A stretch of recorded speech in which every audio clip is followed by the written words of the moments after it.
Assalamualaikum warahmatullahi wabarakatuh. Halo penonton setia, saya panggil teman-teman yang menonton video ini penonton setia ya, karena saya sendiri Setia Rizkyani Subeno, seorang mahasiswi semester 5.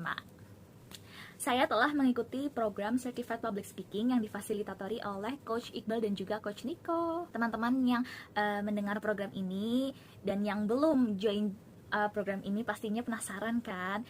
Apa sih yang udah saya dapatkan, manfaat-manfaatnya apa saja, kemudian bagaimana kesan-kesannya setelah mengikuti Certified Public Speaking program ini. Namun sebelum itu, sebelum saya kasih tahu ya testimoninya, saya mau kasih bocoran sedikit nih ke teman-teman semua bahwa di video kali ini saya mau sharing ilmu yang pernah saya dapatkan di perkuliahan mengenai spesifiknya tentang bagaimana sih kita menggunakan otak kita dengan bijak, dengan baik, supaya ada respon yang baik juga dari otak kita, respon adaptif otak yang bisa juga memberikan performa yang positif pada diri kita supaya goals atau harapan yang dituju itu bisa tercapai. Ini sangat relevan, sangat relate juga buat kita semua yang sedang berjuang, para generasi Z, kemudian ya siapapun itu di antara kita.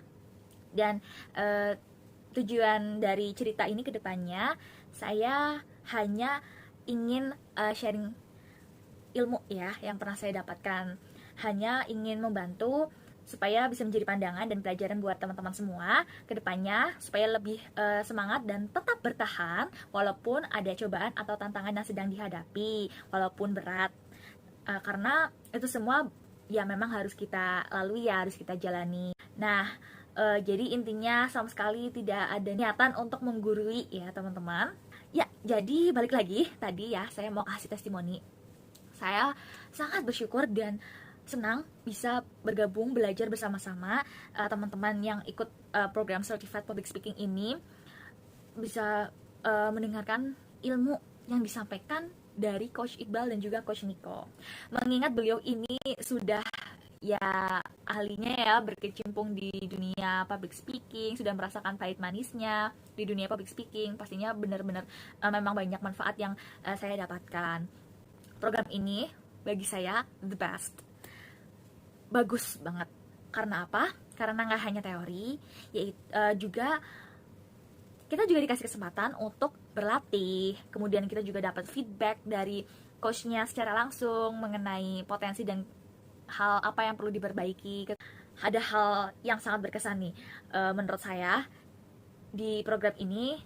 Itu yang bestnya adalah saya senang Coach Niko dan Coach Iqbal beberapa kali di tengah-tengah pemberian materi itu selalu menyisipkan pengalaman beliau secara nyatanya di lapangan. Jadi selalu memberikan gambaran atau pandangan, ini loh kalau sudah di lapangan atau on stage-nya saat menjadi pembicara atau saat ya melakukan public speaking, itu kita harus bersikap seperti apa, kita harus memperhatikan aspek-aspek apa saja, apalagi kan kita sudah saat kita sudah berhadapan langsung dengan audiens atau target kita. Nah, jadi kita diberikan gambaran dan poin-poin mengenai bagaimana kita harus bersikap di depan audiens. Kita harus menggunakan intonasi atau mengolah suara kita itu harus yang bagaimana. Kemudian kita harus melakukan hal apa aja supaya pesan yang akan kita sampaikan ini nyampe atau maknanya itu dapat di audiens kita. Seperti itu. Intinya banyak banget ilmu yang membekas di saya ya setelah mengikuti program Certified Public Speaking ini.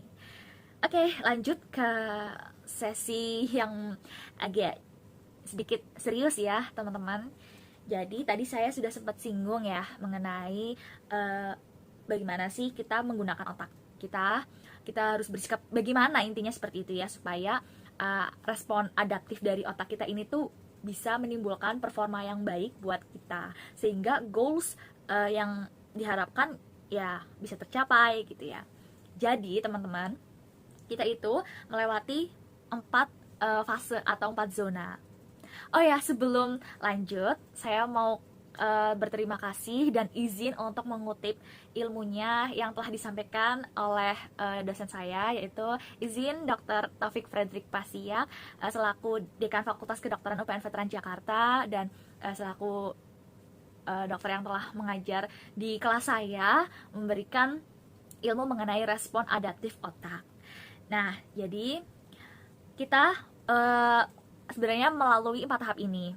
Yang pertama itu ada zona nyaman atau comfort zone. Kemudian yang kedua ada di zona takut atau fear zone. Kemudian yang ketiga melalui tahap learning atau tahap belajar, dan yang keempat terakhir ini adalah sampai di tahap growth atau zona bertumbuh. Jadi yang pertama tadi comfort zone, fear zone, kemudian learning zone, dan growth zone. Nah, jadi pertama ini comfort zone, kita masih merasakan hal yang nyaman saja gitu ya, karena masih tahap awal gitu kan. Ini misalkan kita baru memasuki kondisi tertentu, kondisi yang mungkin baru bagi kita yang belum pernah kita rasakan sebelumnya gitu ya. Kita masih ya menerima gitu, dan ya pastinya akan merasakan ke zona yang kedua ini, namanya fear zone. Pastinya kita mulai merasakan yang namanya itu ada ancaman mungkin, atau ada tantangan atau masalah cobaan yang ternyata ini loh yang harus kita hadapi. Beradaptasi bagaimana nih saat kita ini sedang berada di kondisi yang sedang kita masuki tersebut. Nah, ini sudah masuk ke tahap yang namanya fear zone ya, atau zona takut. Kita mulai merasakan mungkin pikiran negatif, kita merasakan tidak nyaman, dan sampai mengganggu kesehatan mental kita. Nah, jadi kita itu tuh sebenarnya penting banget buat menyadari kita ini ada di mana nih, kita ada di zona mana. Setiap kita melakukan aktivitas apapun itu, kita harus sadar. Kita penting untuk sadar kita sedang ada di zona yang mana. Nah, terutama kalau kita sudah memasuki zona yang takut atau zona fear zone ini, kita penting untuk menyadarinya. Karena apa? Kalau kita udah sadar, ya kita pasti hanya memikirkan, oh ini kayaknya saya masih berada di, kayaknya saya ini lagi ada di zona takut deh.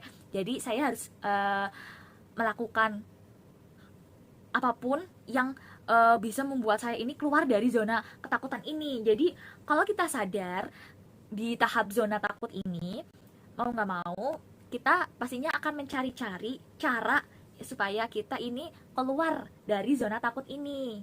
Nah, keluar dari zona takut ini itu kita bisa menuju ke tahap selanjutnya, yaitu zona belajar.